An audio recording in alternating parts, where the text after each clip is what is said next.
अरे साथियों, आज की क्लास में हम आपको सिखाने वाले हैं कि आप लोग भाग कैसे दोगे। जैसे यहाँ पर हमने क्वेश्चन लिया है, हमारे पास संख्या है 54,206।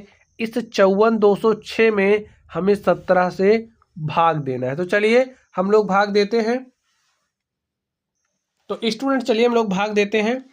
यहाँ पर देखिए, ये जो 17 है, 17 का पहाड़ा आपको ऐसे पढ़ना है कि 54 से ज़्यादा ना हो, 54 के बराबर हो सकता है, 54 से कम हो सकता है। तो पढ़ दीजिए आप लोग 17 का पहाड़ा। देखिए 17 तिया कितना होता है, 51। आपको पहाड़े याद होने चाहिए। देखिए 17 तिया 51, यहाँ पर घटाव का चिन्ह लगाइए। अब देखिए 4 में से 1 घटाओगे 3 आएगा, 5 में से 5 घटाओगे तो कुछ नहीं आएगा। अब यहाँ पर ये जो 2 है, इस 2 को आप उतार लीजिए। तो हमने यहाँ पर 2 को उतार लिया है। अब 17 का पहाड़ा आपको ऐसे पढ़ना है कि 32 से ज़्यादा नहीं होना चाहिए, कम हो सकता है, 32 के बराबर भी हो सकता है।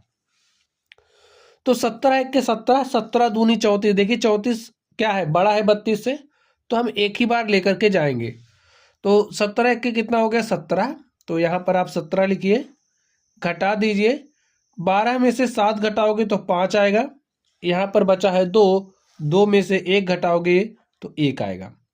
अब ध्यान से देखिए 17 और जो 15 है, भाई 17 से भाग 15 में नहीं जा रहा है, तो यहाँ पर ये जो 0 है, इस 0 को यहाँ पर आप उतार लीजिए।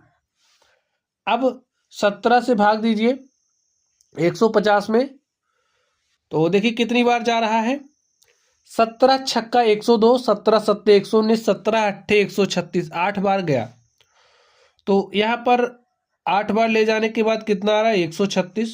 यहाँ पर हमने 136 लिख दिया। घटाइए, 10 में से 6 घटाओगे तो 4 आएगा, 4 में से 3 घटाया तो 1 आ गया। यहाँ पर हो गया 14। अब 14 में तो भाग जा नहीं रहा है, तो यहाँ पर ये जो 6 है, इस 6 को आप उतार लीजिए। यहाँ पर हमने 6 को उतार लिया है। अब 17 का पहाड़ा आपको ऐसे पढ़ना है कि 146 से ज़्यादा नहीं होना चाहिए, कम हो सकता है, 146 के बराबर भी हो सकता है। तो देखिए कितनी बार जाएगा, 17 अट्ठे 136, 17 नवैया 153, ज़्यादा हो जाएगा तो 8 ही बार लेकर के जाएंगे। तो 17 अट्ठे 136, घटा दीजिए। 6 में से 6 घटाया 0, 4 में से 3 घटाया तो 1 आ गया, 1 में से 1 घटाओगे तो कुछ नहीं आएगा।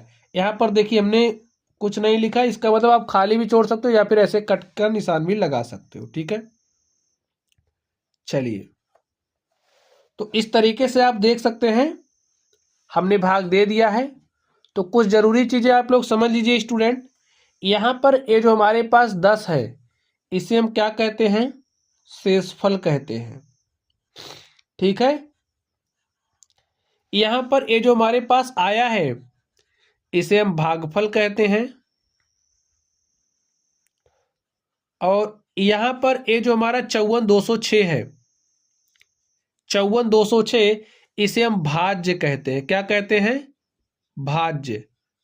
और यहाँ पर ये जो हमारा 17 है, इसे हम क्या कहते हैं, भाजक कहते हैं। तो स्टूडेंट्स, आप लोगों ने नाम समझा और भाग देना भी आप लोग सीख गए होंगे। तो चलिए आप लोग पढ़ते रहिए। Thank you.